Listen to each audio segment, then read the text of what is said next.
Diduga akibat hubungan arus pendek listrik, sebuah rumah di Kabupaten Tulungagung, Jawa Timur ludes terbakar. Beruntung tidak ada korban luka maupun jiwa dalam peristiwa ini, namun kerugian materi ditaksir mencapai puluhan juta rupiah.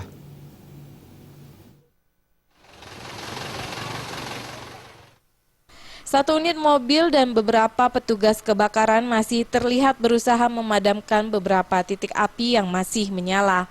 Kendati demikian, rumah Supin warga Desa Rejosari, Kecamatan Gondang, Kabupaten Tulung Agung ini sudah terlanjur rata dengan tanah akibat dilalap si jago merah.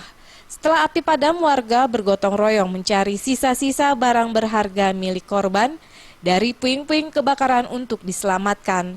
Namun upaya warga ini tak membuahkan hasil karena hampir seluruh isi rumah Supin ikut hangus terbakar. Menurut saksi mata Agus Dewobroto, sekitar jam 8 pagi dirinya mengetahui ada api di atap rumah Supin yang tepat berada di belakang rumahnya. Ya, saya lihatnya itu api sudah dari atas, Mas.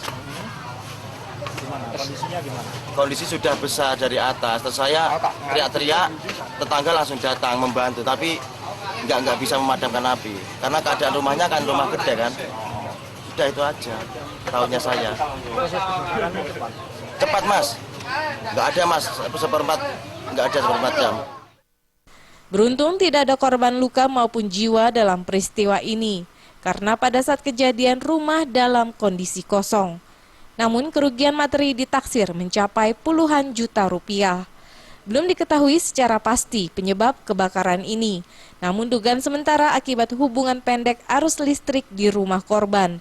Sehingga petugas PLN pun berusaha memperbaiki saluran kabel listrik di sekitar lokasi kejadian.